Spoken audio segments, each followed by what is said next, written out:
हरे Krishna everyone. आज हम श्रीमद् भगवत गीता के 6वें अध्याय के 16वें श्लोक को करने जा रहे हैं। इससे पहले वाले श्लोकों में हमने क्या किया?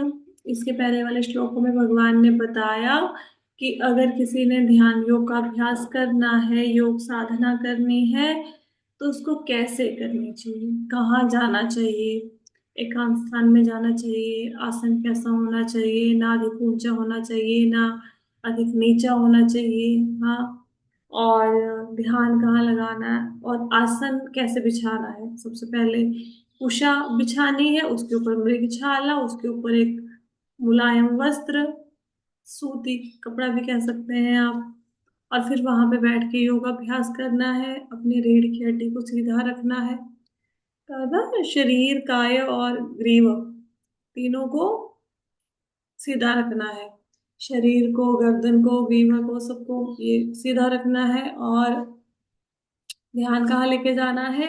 नाक के अगले हिस्से पर ध्यान रखना है। और किसका ध्यान करना है? भगवान का ध्यान करना है। बाकी विषय भोगों में मन नहीं जाना चाहिए। तो जिस प्रकार से ध्यान योग का अभ्यास करते हुए भगवान का चिंतन करेंगे, उनको भगवत धाम की प्राप्ति होगी। तो अब ये बताया गया है कि योगी बनने की संभावना किस किस में नहीं होती। 6.16 श्लोक में बताया गया है कि कौन योगी नहीं बन सकता। जो ये योगाभ्यास कर रहे हैं उसमें कौन सफल होगा, कौन असफल होगा, क्या उसकी प्री क्वालिफिकेशन चाहिए, है ना, क्या क्या उसको करना चाहिए, तो ये बताया गया है। श्लोका करते हैं। नात्य अश्नत नात्य अश्नतस्तु योगस्ति नाचेकात्मन अश्नतः नाचाति स्वप्निलस्य जाग्रतो नैव चार्जुन। तो भगवान कहते हैं, हे अर्जुन, जो अधिक खाता है या बहुत कम खाता है, जो अधिक सोता है अथवा जो पर्याप्त नहीं सोता है, उसके योगी बनने की कोई संभावना नहीं है। तो सबसे पहले है नाट्य अश्नतस्तु। तो इसका मतलब क्या है? योगस्ति, कि जो बहुत अधिक खाता है उसका योग सिद्ध नहीं होता। क्यों? क्योंकि अगर व्यक्ति जरूरत से अधिक खाएगा तो क्या होगा? अधिक खाने से उसे प्यास ज्यादा लगेगी। दो बातें, या तो जरूरत से अधिक खाना या बिना भूख के खाना, ये दोनों ही अत्यधिक आहार में आएंगे, अत्याहार में। एक तो है कि दो रोटी खाने की इच्छा थी, उसकी बजाय तीन खा ली, स्वादिष्ट लगी। एक है भूख नहीं है, तभी खा ली। हाँ, मतलब मन में कोई ऐसी इच्छा नहीं है, कोई बस सामने कोई चीज है, जैसे मैंने आपको पहले भी एग्जांपल दिया था ना।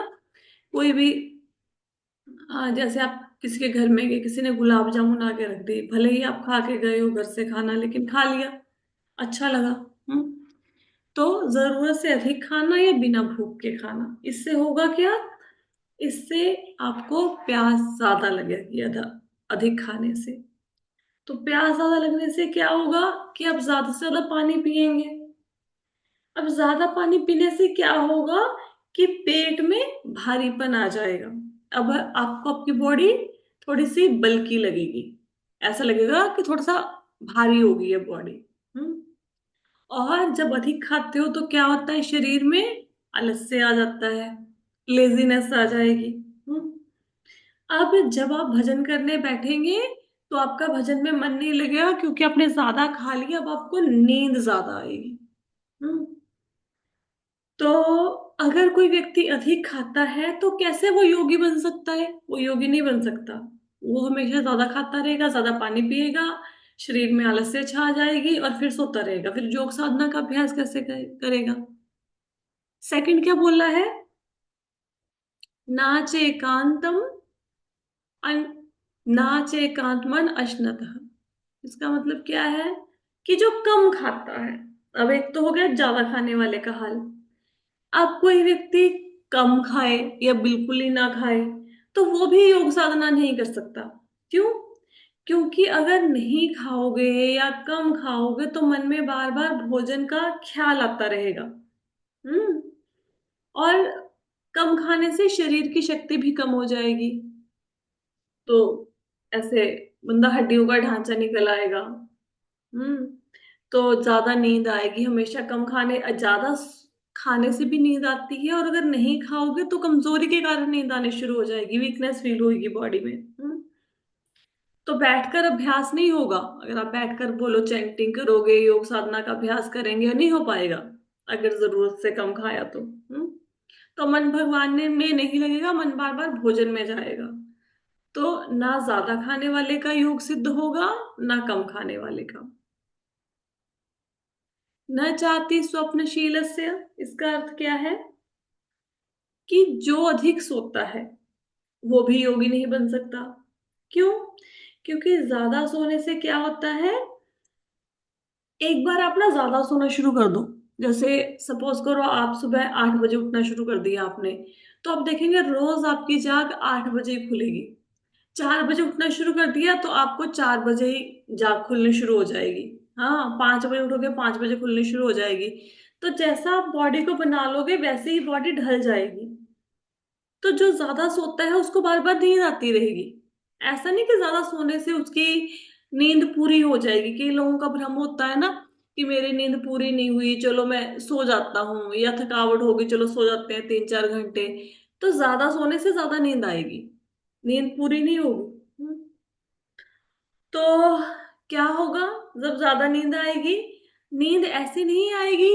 एक तो होता है गुड़ी नींद आ जाना, मतलब डीप स्लीप, है ना, कि किसी बंदे को अच्छे से नींद आ गई। तो कैसी नींद आती है? कच्ची सी नींद आती है। प्रॉपर ज्यादा सोने से ना बहुत अधिक नींद नहीं आती, टूट टूट के नींद आती है, थोड़ी थोड़ी देर के बाद आपकी आंख खुलती रहेगी।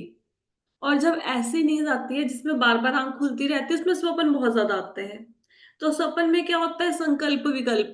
तो संकल्प विकल्प मन में आते रहेंगे, फिर भी योग साधना का अभ्यास नहीं हो सकेगा। हम्म। जागृत होने अर्जुना का अर्थ क्या है? कि जो पर्याप्त नहीं सोता वो भी योगी नहीं बन सकता। क्यों? क्योंकि देखो, अगर हर इंसान को 6-7 घंटे की नींद तो लेनी चाहिए। अगर उससे कम नींद ले रहे हो तो बॉडी वैसे ही, मतलब बीमार हो जाओगे, बॉडी में वीकनेस आ जाएगी। हाँ, फिर जब करोगे, जब के समय बार बार नींद आएगी। आप कोई कीर्तन करने बैठोगे, कोई भगवत गीता भागवतम पढ़ोगे तो बार बार नींद आएगी। तो कम सोना भी अच्छा नहीं है। तो कौन कौन योगी नहीं बन सकता? जो बहुत अधिक खाता है या बिल्कुल नहीं खाता, जो अधिक सोता है या बिल्कुल नहीं सोता। ऐसे जो लोग होते हैं उनके योगी बनने की कोई संभावना नहीं है। हम्म। फिर कौन योगी बन सकते हैं, उसका वर्णन किया गया है नेक्स्ट श्लोक में। ये वाला श्लोक समझ आया आई थिंक सो सबको? जी माता जी। नेक्स्ट चलते हैं। Yes, yes ma'am. युक्ताहार विहारस्य युक्त चेष्टस्य कर्मसु युक्त स्वप्नावबोधस्य योगो भवति दुःखः। तो कहते हैं जो खाने सोने, आमोद प्रमोद तथा काम करने की आदतों में नियमित रहता है, वह योगाभ्यास द्वारा समस्त भौतिक क्लेशों को नष्ट कर सकता है। तो जिसका खाना पीना बिल्कुल ठीक है, ना अधिक है ना कम है, और खाने में भी सात्विक खाना है। ठीक है, योगी को कैसा खाना चाहिए? सात्विक भोजन। ऐसा नहीं कि, ऐसा नहीं कह सकते कि ठीक है मैं ज्यादा भी नहीं खाता हूँ, मैं कम भी नहीं खाता हूँ, लेकिन मैं रोज मतलब दोपहर में पकोड़े खाता हूँ। ठीक है, मुझे तला हुआ भोजन पसंद है, हम समोसे खाने शुरू कर दें। ऐसा नहीं कि भाई मुझे 2 रोटी की भूख थी, मैंने 2 समोसे खा लिए उसकी जगह पे। तो ऐसा नहीं है कि हमेशा ही बहुत अधिक तला हुआ भोजन खाना है, ऐसा नहीं। सात्विक होना चाहिए, मतलब without onion garlic. Non veg नहीं खाना है, पौष्टिक भोजन होना चाहिए। और भोजन ऐसे नहीं करना कि स्वाद आ रहा है। भोजन इसलिए करना है क्योंकि शरीर का गुजारा नहीं है भोजन किए बिना। बहुत सारे भक्त ऐसे हैं जो, वृंदावन में आपको बहुत सारे ऐसे भक्त मिलेंगे, उनकी प्लेट में जो भी डालो, जब सपोज उनकी प्लेट में 2 सब्जियां हैं, दाल है, मीठा है, तो वो सबको इकट्ठा कर देंगे, मीठा भी बीच में मिला लेंगे, दाल सब्जी चपाती सब मिक्स कर लेंगे। वो पूरा उसका खिचड़ी बना के फिर खाएंगे, ताकि उनको किसी चीज का स्वाद ना आए। अब ऑब्वियसली है कि अगर आप मतलब खीर पड़ी है, खीर के साथ आपने सब्जी मिक्स कर ली, उसी में अंदर खिचड़ी डाल ली, रोटी डाल ली, तो क्या टेस्ट आएगा। तो इस प्रकार करते हैं। तो खाना है लेकिन स्वाद के लिए नहीं, शरीर का गुजारा नहीं है खाने के बिना। और ना अधिक खाना है ना कम खाना है, सात्विक भोजन खाना है। खाने में एक और बात भी आती है। खाना बनाने के समय कोशिश कीजिए कि कीर्तन किया जाए, मतलब भगवान के नाम की चैंटिंग की जाए। उससे भी जब आपकी चेतना शुद्ध होगी भगवान की चैंटिंग से, तो आप अगर पॉजिटिव वाइब्रेशंस के साथ खाना बनाओगे तो जो भी वो बंदा खाना खाएगा, जिसके पेट में वो खाना जाएगा, तो जो आपने कीर्तन किया खाना बनाते बनाते, उसका प्रभाव भी खाने के थ्रू उन तक पहुंच जाएगा। दूसरा, साफ सुथरे ढंग से खाना बनाना है, हाइजीनिक का पूरा ध्यान रखना है, और किचन की सफाई का भी ध्यान रखना है। जहाँ पे अब ये हमारे लिए है, योगी को तो जो मिलेगा भिक्षा में वही खाएगा, हम लोगों के लिए है। ठीक है। जैसे अब अधिकतर लोगों में, जैसे मेड्स बर्तन क्लीन करती हैं, है ना, सबके घरों में होती हैं खैर आजकल। लेकिन हमारे यहाँ पे जैसे ठाकुर जी की रसोई बनती है, तो रसोई बनती है, हम तो बहुत बार हैंड वॉश करते हैं, ध्यान से बनाते हैं। लेकिन अब जो मेड आ रही है, हमें तो नहीं पता ना, हम तो नहा के किचन में प्रवेश करेंगे कि ठाकुर जी की रसोई है। लेकिन जो मेड है, हमें उसका तो नहीं पता कि वो नहा के आई है कि नहीं आई है। और मोस्टली जो मेड्स आती हैं वो बिना नहाए आती हैं। मतलब क्या होता है कि घर जाएंगे काम वगैरह करके फिर नहाते हैं, या नहाती नहीं है। मतलब बहुत सारी ऐसी मेड्स हैं, 2-3 दिन नहाएंगे नहीं, सर्दियों में तो बहुत बहुत दिन भी नहीं नहाते हैं। हम्म। तो आप देखो कि हमने तो इतनी स्वच्छता से खाना बनाया, लेकिन घर के बर्तन कोई ऐसा इंसान साफ कर गया जो नहाया भी नहीं है, फिर खाना तो उन्हीं बर्तनों में पकेगा ना। तो ऐसा थोड़ा साफ सफाई का ध्यान रखना चाहिए। चलो, अगर मेड बर्तन साफ भी करके जा रही है, तो कम से कम जब ठाकुर जी का प्रसाद बनना है, एक बार उसको आप पानी से तो क्लीन कर ही सकते हो ना। इतना सा ध्यान जरूर रखना चाहिए। और देखो, जो खाना खाना है वो भी ना ज्यादा ना कम। आइडली कहा क्या जाता है कि अगर किसी को सपोज 4 चपाती की भूख है, 4 रोटी कोई खाता है, तो उसको चाहिए कि वो 2 रोटी खाए, और 1 रोटी की जगह पे, तीसरी रोटी की जगह पे पानी पिए, और चौथी रोटी नहीं खानी है, वो जगह, उसकी जगह पे हवा खानी है, मतलब हवा के आने जाने के लिए वो एक रोटी की जगह छोड़नी है। जो हमारे शरीर में इतनी बीमारियां लग रही हैं, उसका मेजर कारण ये है कि हम बहुत अधिक अन्न ग्रहण कर रहे हैं, बहुत अधिक। आईबीएस की प्रॉब्लम हो जाती है, डाइजेशन नहीं हो रहा, और भी बहुत सारी प्रॉब्लम्स। तो बहुत अधिक मात्रा में अन्न एक्चुअल में ग्रहण नहीं करना चाहिए। अगर खाना भी बनाया, ये कोशिश करनी चाहिए कि जैसे आटा गूंदा, तो आटे के अंदर कोई ना कोई कुछ, जैसे कुछ स्टफ्ड बना लो उसको, स्टफ्ड कुछ थोड़ा हिस्सा सब्जी का डाल लो। प्योर अन्न मत खाओ। कुकुम्बर डाल सकते हो उसमें, कुछ भी डाल सकते हो, तो ऐसे खाना खाएंगे तो वो इजीली डाइजेस्ट भी हो जाएगा, और मेजर कंटेंट जो ग्रेन का है वो अंदर नहीं जाएगा। बहुत ज्यादा अन्न खाने से क्या होता है कि आलस्य आता है, और शरीर के भी अनाज बहुत अधिक अच्छा नहीं है। साग सब्जी ज्यादा खानी चाहिए। तो ये तो हो गया खाने का। अब हो गया सोने का। अब सोना उतना ही है जितना जरूरी है शरीर के लिए, 5-6 घंटे की नींद जरूरी है शरीर के लिए, नहीं लेंगे तो फिर बीमार पड़ जाएंगे। अमोद प्रमोद। अब अमोद प्रमोद में ये है कि जैसे किसी से बात करते हैं हम, है ना, तो बात करने के समय पे ध्यान रखना चाहिए कि हम क्या बात करते हैं, कैसे बात कर रहे हैं। ऐसा नहीं कि कोई ऐसी बात कर दे किसी दूसरे का मन दुखे, है ना, बातों बातों में कोई ऐसी बात निकल के आ जाए। तो अपने बोलने के ऊपर भी थोड़ा ध्यान रखना है। हाँ। और काम करने की आदतों में नियमित रहना। तो अब जैसे कोई व्यक्ति बहुत अधिक धन कमाने के पीछे भागेगा, तो उससे क्या होगा कि भक्ति का समय कॉम्प्रोमाइज हो जाएगा, वो धन कमाने में चला जाएगा। तो काम करना है, लेकिन काम करने की नियमित आदतें बनानी चाहिए कि इतने से इतने बजे ही काम करना है। हम्म। ऑफिस में काम करना है या जॉब करनी है, तो उसके ड्यूटी आवर्स थोड़े फिक्स होने चाहिए। घर में भी जो हाउसवाइफ हैं वो काम करती हैं, उनके भी अपना शेड्यूल होना चाहिए कि मुझे ये काम इतने बजे तक निपटाना है, मतलब निपटाना है। फिर कुछ रह गया तो फिर वो नेक्स्ट डे पे ले जाओ। जैसे कपड़े धोने हैं, बहुत अधिक कपड़े हैं, तो फिर आपका पता है कि आपका चैंटिंग का समय शुरू हो गया है, भगवत गीता पढ़ने का समय शुरू हो गया, तो कुछ नेक्स्ट डे पे ले जाओ। मतलब कंट्रोल होना चाहिए हमारा। काम करने के समय को उतना ही समय दो जितना देना चाहिए। अननेसेसरी तो देखो, अब घर का काम कभी खत्म नहीं होता। किसी भी हाउसवाइफ से फोन करके पूछ लो, वैसे पूछ लो, घर का काम कभी खत्म हो सकता है? कभी नहीं हो सकता।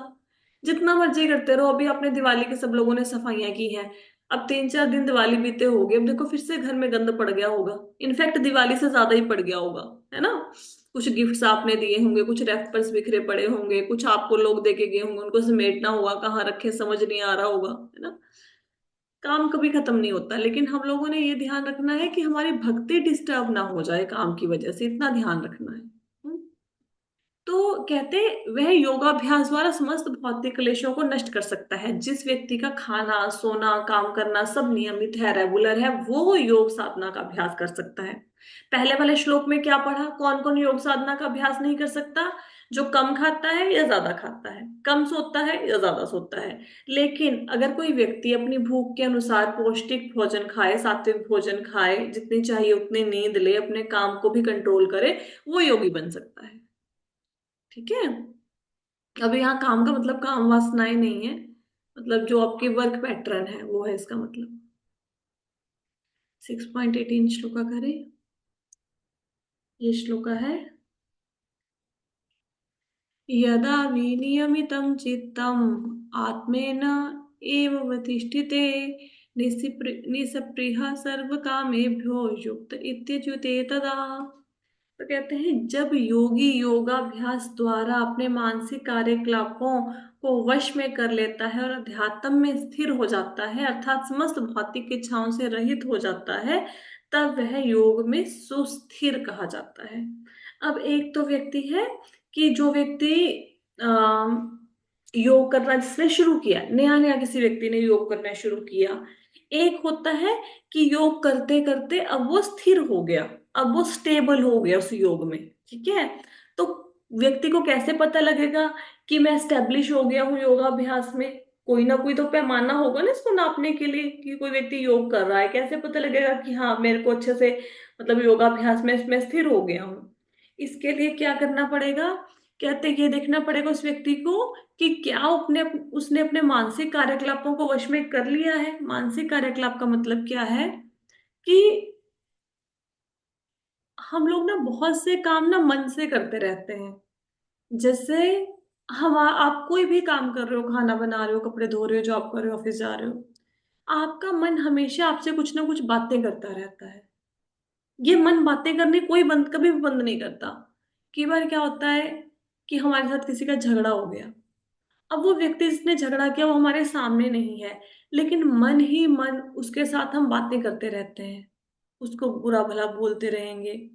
या चलो झगड़ा भी नहीं हुआ, हम आराम से खाना बना रहे हैं किचन में, अब खाना तो हाथ बना रहे हैं लेकिन मन में कुछ कुछ कुछ कुछ बातें चलती रहेंगी। इसको बोलते हैं सबकॉन्शियस माइंड, है ना? तो सबकॉन्शियस माइंड को कंट्रोल करना बड़ा मुश्किल है। अगर सबकॉन्शियस माइंड में आपके नेगेटिव थॉट्स आ गए, एक बार सबकॉन्शियस माइंड को नेगेटिव थॉट्स को इंजॉय करने की आदत पड़ गई, तो फिर लाइफ बहुत मुश्किल है। आपने कई बार देखा होगा, कुछ ऐसे लोग हैं जिनके पास जाके आप भगवान की बात करो, वो सिर पकड़ के बैठ जाएंगे। भगवत गीता भागवतम की बात करो, उनका सिर दर्द होना शुरू हो जाता है। लेकिन अगर आप गॉसिप करनी शुरू कर दो, कोई चुगली करनी शुरू कर दो, तो वो 3 घंटे भी आपके पास बैठ जाएंगे, उनका सिर दर्द नहीं होगा। ऐसे बहुत से लोग हैं दुनिया में, है ना? भगवान के नाम पे वो बात नहीं करना चाहते, दुनिया भर की बातें करके। या फिर कई बार क्या होता है, जैसे हम मूवी देख रहे हैं, हमें पता ही नहीं चल रहा 3 घंटे कब बीत गए, मूवी कब खत्म होगी। चलो अब नहीं देखते, कभी देखते हो गए ना, तो ऐसे पता नहीं ना चलता था टाइम का। लेकिन माला पकड़ के बैठते हैं तो हमें टाइम का पता चलता है। अच्छा, जब हम मूवी देखते थे तो हमें कभी ये नहीं ध्यान में आया कि कल हमने ब्रेकफास्ट में क्या बनाना है, लंच में क्या बनाना है, कुछ नहीं ध्यान में आता था, बस मूवी में गड़ जाते थे। लेकिन माला करते हुए तो आलतू फालतू की बातें ध्यान में आती है ना, वो तो नहीं हटती हैं, है ना? तो मन हमेशा कुछ ना कुछ बातें आपसे करता रहता है। तो जिस योगी ने अपने मानसिक कार्यकलापों को, ये जो उसके मन से जो काम हो रहे हैं, जो वार्तालाप हो रहा है, मन में संकल्प विकल्प आ रहे हैं, जिसने इसको कंट्रोल में कर लिया और जो अध्यात्म में स्थिर हो गया है, अब क्या है, वो पूरी तरह से भगवान में उसका मन लग गया है। हम्म? और उसको किसी प्रकार की कोई इच्छा नहीं है, कोई भौतिक इच्छा नहीं है, ना खाने पीने की, ना पहनने की, ना घूमने की, किसी भी प्रकार की कोई इच्छा नहीं है। अगर कोई व्यक्ति इस स्थिति में पहुंच जाए कि उसका मन उसके वश में आ जाए और उसकी कोई इच्छा या आकांक्षा ना रहे, हम्म, वो पूरी तरह से भगवान के ध्यान में अपने चित्त को लगा दे, इसका मतलब क्या है कि वो योग में सुस्थिर हो गया। अब जैसे आप कहीं पे मेडिटेशन में जाते होंगे, कभी करी होएगी जीवन में भी, किसी सेंटर को ज्वाइन किया होगा, तो कोई भी, किसी ने कभी मेडिटेशन की है कभी किसी ने, जितने लोग क्लास लगा रहे हैं? हाँ जी माता जी। आपने करी है? किसी ने मेडिटेशन करते हुए ये बोला कि आप भगवान कृष्ण पर अपना ध्यान ले जाओ? नहीं माता जी। नहीं माता जी। कोई नहीं बोलता है ना। देखो, जो मेडिटेशन है ना, मेडिटेशन का, अच्छा, मैंने आपको अभी पिछले वाले जो, माता जी वो तो कहते हैं कृष्ण आए ही नहीं कभी। वो तो कहते कृष्णा है ही नहीं, है ना? तो फिर आंखें बंद करके क्या देखो, उनसे पूछो क्या देखना है, आंखें बंद करके क्या देखना है, बताओ, कुछ बताते हैं? कुछ नहीं बताते। सांसें लेने को बोलते हैं। ज्योति ज्योति। ज्योति या ज्योति। सांस ले लो, है ना? अच्छा, हम्म। अब आप ना एक बात सोचो। अब आपके सामने ना, ऐसे मन में इमेजिन करो, अब कल के सेशन में हो सका मैं स्लाइड्स भी इंक्लूड कर दूंगी। आप सोचो, आपके सामने ना एक खाली फ्रेम पड़ा है। फोटो फ्रेम होता है ना, खाली फ्रेम, उसके अंदर कोई फोटो नहीं है, ठीक है? दूसरे फ्रेम में एक लाइट है, मतलब ऐसे बनी हुई है, किरणें बनी हुई हैं, चित्र बना हुआ है रोशनी का, ठीक है? मैं ये नहीं बात करी कि आप ध्यान करते हो कि नहीं करते हो, पर जर्नल एक बात कर रहे हैं, नॉर्मली जैसे आपस में बातें करते हैं ऐसे एक बात कर रहे हैं। एक फ्रेम खाली पड़ा है, एक फ्रेम में एक ज्योति बनी हुई है, और थर्ड फ्रेम में भगवान कृष्ण है, ठीक है? उनका छोटा सा बाल रूप है, वो माखन चरा चुरा रहे हैं, बंदरों को बांट रहे हैं, ग्वाल बालों को बांट रहे हैं।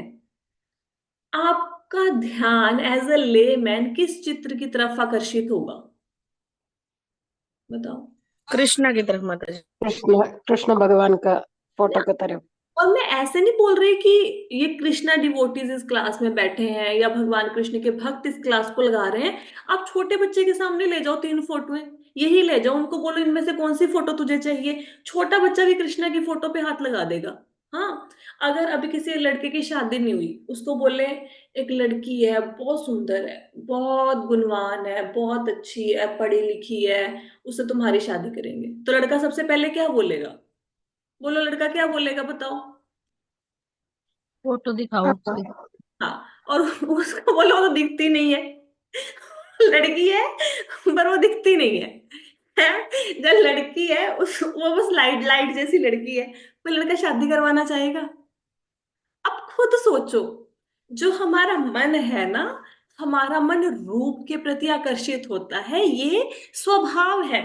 ऐसा नहीं कि हम लोग कोई ऐसे किसी का विरोध कर रहे हैं, कुछ निराकार का, या ऐसा कोई विरोध नहीं है, ये मन की। और एक बात सोचो, अब लड़की जिस जो दिख नहीं रही, उससे शादी करने को तैयार नहीं हो आपकी, वो तो दिखती नहीं है, उससे शादी कैसे करें? तो जो भगवान कृष्ण अगर दिखते ही नहीं है, तो ऊपर जाके करोगे क्या?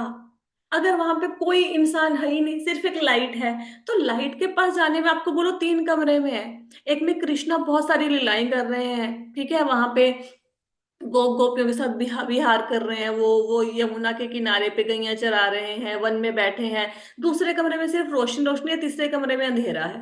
अब जाना ही नहीं चाहोगे पहले 2 कमरों में, है ना? तो योग अभ्यास का अर्थ किसी को या आज तक ये बताया ही नहीं गया, चलो सांसों पे कंट्रोल करने, वेरी गुड, वो प्राणायाम की टेक्निक है, मन शांत हो गया वो भी ठीक है, लेकिन शांत मन करके मैम करना क्या है?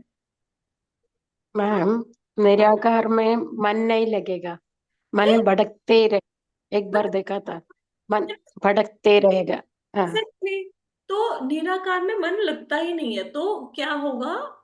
अब कोई भी जो मेडिटेशन करवाते हैं, उनसे किसी भी बंदे से ये पूछो भगवान कौन है, आपको कोई भगवान का नाम ही नहीं बता पाएगा। कोई बोलेंगे शिव जी भगवान है, कोई बोलेंगे दुर्गा माता भगवान है, कोई बोलेंगे गणेश जी भगवान है। उनको भगवान ही नहीं पता कौन है। फिर बोलेंगे भगवान है ही नहीं, बस लाइट ही लाइट है। ऐसे कैसे लाइट ही लाइट है ना। अब देखो, हम जब हम लोग दुख में होते हैं, तकलीफ में होते हैं, कोई भी निराकार साकार किसी की भी पूजा करे, जब दुख में होते हैं तो हम प्रार्थना करते हैं ना, सब लोग प्रेयर करते हैं, हर धर्म में हम प्रेयर करते हैं। तो भाई, जो हम प्रेयर कर रहे हैं, तो प्रेयर किससे सुनोगे? कानों से सुनोगे ना। बट ऑब्वियस है, हम ये मानते हैं ना कि भगवान के कान हैं और भगवान हमारी प्रेयर अपने कान से सुन रहे हैं, इसीलिए तो प्रेयर कर रहे हैं ना। अगर कान ही नहीं है भगवान की, फिर सुनेंगे कैसे? तो अगर भगवान के कान है, वो आपकी प्रेयर सुन रहे हैं, तो भगवान की फोटो क्या ऐसे ही है कि दो कान है सिर्फ? वो दो कान को हम भगवान मान रहे नहीं। अगर भगवान के दो कान हैं तो उनके दो आंखें भी होंगी। तभी तो हम लोग प्रेयर कर रहे हैं कि भाई मैं दुख में हूं, तू मुझे देख। भगवान मैं यहाँ पे हूँ, आप मुझे उस दुख से निकाल लो। तो भगवान कैसे देखेंगे? आंखें होंगी तभी तो देख रहे होंगे। अब भाई, जब आंखें हैं भगवान के, कान है, तो ऑब्वियसली उनके मुख भी तो लगा होगा, है ना। तो मुख लगा होगा, तो तभी तो हम प्रसाद देते हैं, तभी तो भगवान ग्रहण करते हैं। अब कोई व्यक्ति बोले वो सूर्य तो इतनी दूर है, आप यहाँ से पानी डालते हो, सूर्य तक थोड़े ना पहुंचता है। अरे भाई, आप ये सोचो, कोई माता है, उसका बेटा विदेश चला गया, उसका बेटा चला गया कनाडा चला गया, ठीक है, माँ बैठी है पंजाब में। तो माँ यहाँ से आशीष देती है बेटे को नहीं देती? आशीर्वाद देती है ना। हम बोले तुम्हारा बच्चा तो इतनी दूर कनाडा में बैठा है, वहां पे जाके तुम्हारा आशीर्वाद थोड़े ना पहुंचेगा। अरे क्यों नहीं पहुंचेगा ना माँ का आशीर्वाद। तो जब यहाँ बैठी हुई माता कनाडा में अपने बच्चे को आशीर्वाद दे सकती है, यहाँ बैठी हुई माता को ये पता लग जाता है कि मेरे कनाडा में जो बच्चा बैठा है उसके चोट लग गई, तो फिर हम ये कैसे मान सकते हैं कि सूर्य देव इतनी दूर है, हम जल यहाँ से चढ़ा रहे हैं, उन तक तो नहीं पहुंच रहा? वो भाव की बात होती है, भाव। हम सूर्य को दीपक नहीं दिखा रहे, हम ये कह रहे हैं कि सूर्य देव आप हमें लाइट देते हो, हीट देते हो। अगर आपकी लाइट और हीट ना हो, धरती पे जीवन नहीं हो सकता। तो हम आपका धन्यवाद करते हैं। हम आपको क्या दे सकते हैं? हम आपको कुछ नहीं दे सकते। गंगा मैया, मैं तुम्हें क्या दे सकता हूँ? मैं तुम्हें कुछ नहीं दे सकता। ठीक है। हम क्या कर सकते हैं? हम सिर्फ आपको प्रणाम कर सकते हैं, और मेरे पास ये जल है, मैं आपको ये दे रहा हूँ। तो भाव, भाव होता है ना। अब जैसे कोई फादर है, करोड़पति, करोड़ों पैसा है उसके पास, करोड़पति कोई ऐसे पिता है, बहुत बैंक बैलेंस है। अब उसके बच्चे ने सोचा कि पापा का बर्थडे है, तो उसके बेटे ने क्या किया, उसने अपना क्रेयॉन लिया और कागज लिया, उसके ऊपर हैप्पी बर्थडे लिख दिया और पापा को दे दिया। अब बताओ, उसके पापा खुश होंगे कि नहीं होंगे? बोलो। हाँ जी, जी होंगे। वो ये थोड़ा ना कहेंगे मेरे बैंक अकाउंट में तो 2 करोड़ रुपए पड़ा है, तू क्या मुझे कागज दे रहा है? अरे, उनके लिए वो भाव बहुत मैटर करता है कि मेरे बेटे ने अपने हाथों से, उसके लिए 2 करोड़ मैटर नहीं करता। उसका 2 करोड़ रुपये से ज्यादा मैटर करेगा उसके बेटे के अपने हाथ से लिखा हुआ पत्र, है ना, वो जो उसने लेटर लिखा, कोई कार्ड बनाया। तो इसी प्रकार उसको कैसे बोल के रखेंगे। वो संभाल के रखेंगे, है ना। तो ये ना भाव की बात होती है। जैसे एक साधारण पिता जो है संसार का, उसके अंदर ही अगर ये भाव है, तो जो भगवान है वो क्या आपके भावों को ग्रहण नहीं करेंगे? वो भी करेंगे ना। तो भगवान निराकार नहीं है, भगवान साकार है। तो योगी कौन है? योग का असली उद्देश्य ये है कि जब मन कंट्रोल में हो गया, आपके शरीर के सारे कार्यकलाप, खाना पीना सोना सब कंट्रोल में हो गया, तो जो चिंतन करना है वो भगवान का करना है, जैसे कि बालक ध्रुव ने किया। अब बालक ध्रुव ने भी तो योगाभ्यास किया ना, कितना कठिन किया। एक टांग पे खड़े हो गए, फिर है ना, और वहां पे ओम नमो भगवते वासुदेवाय का जाप कर रहे हैं, खाना पीना छोड़ दिया, सांस लेना भी छोड़ दिया। तो योगाभ्यास तो वो भी कर रहे हैं, लेकिन वो मन में भगवान के दर्शन कर रहे हैं। उनका वो ध्यान इतना पक्का है कि जब सामने स्वयं भगवान विष्णु प्रकट हो गए, तो वो आंखें ही नहीं खोल रहे। क्यों? क्योंकि जो अंतर दर्शन हो रहे हैं उनको उसमें ज्यादा मजा आ रहा है। फिर भगवान उनसे बोलते हैं कि आंखें खोलो, तो वो अपनी आंखों को खोलते हैं। तो जो मेडिटेशन है, जो ध्यान हम लगाते हैं, ध्यान का उद्देश्य ये है कि मन को सारी चीजों से हटाकर भगवान में केंद्रित करना। जो दुनिया भर में मेडिटेशन सेंटर्स खुले हुए हैं, कोई नहीं बताता कि अपना ध्यान भगवान कृष्ण के चरणों में ले जाओ, अब चरणों का ध्यान करो, अब चरणों को देखो। ये कोई बताते ही नहीं है। और हम जो कर रहे हैं उसी को मेडिटेशन समझ रहे हैं। तो मेडिटेशन ध्यान कितनी देर का होता है? 24 सेकेंड का। ठीक है। और 24 मिनट्स के लिए ध्यान हो गया तो वो समाधि बन गया। आप कभी कोशिश करना 17 सेकेंड के लिए, 17 सेकेंड के लिए आपका मन कंट्रोल में नहीं रहेगा। घड़ी देख के टिक टिक लगा के देखना, 17 सेकेंड के लिए आप अपने मन को कंट्रोल नहीं कर सकते। कभी भी घड़ी लगा के देखना। तो जब 17 सेकेंड के लिए मन कंट्रोल नहीं हो रहा, तो वो कैसे घंटों घंटों तक कंट्रोल हो जाएगा? है ना? This is not possible. Basically ये ध्यान योग जो बता रहे हैं भगवान, ये हमारे लिए नहीं है। लेकिन हाँ, क्योंकि भगवान ने बताया है तो हम पढ़ रहे हैं। हाँ, लेकिन प्रैक्टिकली ये पॉसिबल नहीं है। हम जैसे गृहस्थों के लिए ध्यान योग नहीं है। और जो भी ये ध्यान योग मेडिटेशन सब कर रहे हैं, इससे आपका स्वास्थ्य अच्छा हो सकता है, लेकिन भगवान की प्राप्ति नहीं होगी। अगर हम सोचे मेडिटेशन कर करके भगवान को पालेंगे, भगवान नहीं मिलेंगे। जो जिस व्यक्ति ने सारी जिंदगी गणेश जी की पूजा करी, बट ऑब्वियस है कि वो मृत्यु के बाद गणेश जी के लोक में जाएगा। जिसने पूरी जिंदगी शिव की पूजा करी, वो शिव लोक में जाएगा। तो जिसने पूरी जिंदगी निराकार की पूजा करी, मेडिटेशन करते हुए शून्य पे ध्यान लगाया, अंधेरे को देखा, तो फिर वो निराकार में ही जाएगा ना, वो भगवान तक नहीं पहुंचेगा। क्या है? तो योग में स्थिर बंदा कब कहा जाएगा कि कोई व्यक्ति है योग करने गया तो वो योग में अब पूरी तरह से एस्टेब्लिश हो गया योगा में? जब उसके मन कंट्रोल में हो जाए और भौतिक इच्छाएं उसकी खत्म हो जाए, और मन किस में लग जाए? भगवान में। कौन से भगवान में? भगवान एक ही है, कृष्ण, और कोई भगवान नहीं है। ठीक है। ये मैं नहीं कह रही, ये कौन कह रहे हैं? ये श्रीमद् भागवतम कह रही है, बाकी के धर्म ग्रंथ कह रहे हैं, भगवत गीता में स्वयं भगवान कह रहे हैं।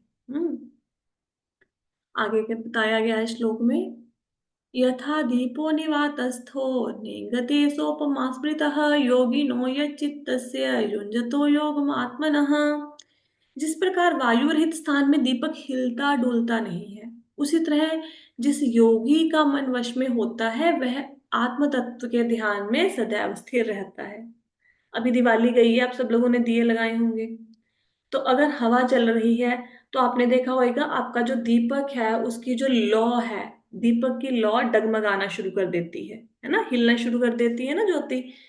लेकिन अगर कहीं पे आप ऐसी जगह पे रख दें अपने दीपक को, यहाँ पे हवा ना चले ज्यादा, तो वहां पे ज्योति स्थिर हो जाएगी, तब वहां पे दीपक प्रकाश देगा। हम्म। तो इसी प्रकार जैसे भगवान नेचर से एग्जाम्पल दे रहे हैं कि जैसे अगर आप ऐसा स्थान, यहाँ पे कोई तेज हवा नहीं चल रही है, वहां पे अगर दीपक को रखोगे तो दीपक हिलता डुलता नहीं है। हाँ। इसी प्रकार जो योगी मन को वश में कर लेता है, अब उसका क्या होता है? वो सदैव ध्यान में लीन रहता है, भगवान के प्रति उसकी पूरी श्रद्धा होती है, भगवान में उसका चिंतन पूरी तरह से लगा होता है। उसको किसी प्रकार की वासना, कामना, आशा, तृष्णा कुछ नहीं चाहिए होता। कुछ उससे, भगवान से कोई योग सिद्धियां भी नहीं चाहिए होती कि भगवान अब मिलेंगे तो भगवान से ये वरदान मांगो, उसको कुछ नहीं चाहिए। बस वो भगवान का ध्यान कर रहा है, भगवान के दर्शन हो रहे हैं चित्त के अंदर, वो उसी में खुश है और उसको कुछ नहीं चाहिए। बहुत सिंपल श्लोक है। ठीक है। तो आई होप सो कि सबको समझ आ गया होगा कि जिस योगी ने अपने आप को, एक तो होता है नया नया योगी बना, उसने योगाभ्यास करना शुरू किया, उसका तो मन अभी स्थिर नहीं होगा, उसका मन तो इधर उधर भागेगा, पूरी तरह से बैठा भी नहीं जाएगा 3-3 घंटे बैठ के अगर वो योग साधना का अभ्यास करेगा। लेकिन धीरे धीरे अभ्यास करते करते करते करते जब वो स्टेबल हो जाएगा, अध्यात्म में स्थिर हो जाएगा, तो उसके बाद अगर कोई सामने से आएगा जाएगा भी, जैसे कोई विषय वस्तु आ भी गई, विषय भोगों की सामग्री, तो उसका मन भटकेगा नहीं। कैसे समझोगे इस बात को? जिन लोगों ने अनियन गार्लिक छोड़ा है, पहले क्या होता था कि अनियन गार्लिक छोड़ दिया, लेकिन सामने पिज्जा बर्गर आ गया, अब उसको खाने का मन कर रहा है, लेकिन नहीं खा रहे हैं। क्यों? क्योंकि अनियन गार्लिक छोड़ा हुआ है। ठीक है। लेकिन मन में इच्छा उठती थी खाने की, है ना? या किसी ने नॉन वेज पहले खाते हो अब छोड़ दिया हो, मे बी, है ना, उनके मन में इच्छा उठती होगी खाने की, भले ही सामने पड़ा है तो त्याग दिया, तो मन को कंट्रोल करते होंगे कि अब नहीं खाना। लेकिन धीरे धीरे जब इस अवस्था में अनियन गार्लिक को छोड़े हुए आपको 2-3-4 साल हो जाएंगे, उसके बाद ना सामने पिज्जा पड़ा रहेगा, सामने बर्गर पड़ा रहेगा, तो उसको हटाने की जरूरत नहीं है, आपका मन ही नहीं करेगा खाने का। देख के ऐसा हो जाएगा कि नहीं, मुझे तो ये खाना ही नहीं है। है ना, क्योंकि अभी आपका मन स्थिर हो गया। इसी प्रकार योगी का जब मन स्थिर हो जाता है, इनिशियली तो क्या कहा जाता है कि भाई एकांत में रहो, जहां पे तुम्हें कोई डिस्ट्रैक्शन वाली चीजें ना दिखे, कोई सुंदर स्त्रियां नहीं दिख रही हैं, कोई विषय भोगों की चीजें नहीं है। लेकिन एक बार अब मन भगवान में लग गया, अब कोई फर्क नहीं पड़ता, कोई मर्जी आता रहे।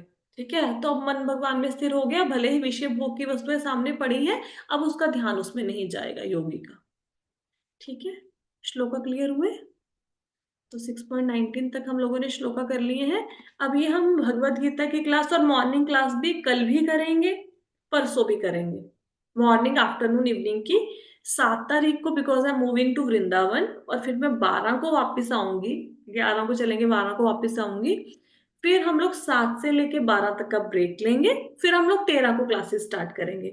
लेकिन कल भी क्लास होगी भगवत गीता की, परसों भी होगी, मॉर्निंग सेशंस भी होंगे दोनों दिन, और दोपहर की क्लास भी होगी। तो 2 दिनों के लिए कंप्लीट क्लासेस है, उसके बाद हम लोग ब्रेक ले रहे हैं 1 वीक का, क्योंकि मैं अवेलेबल नहीं हूँ।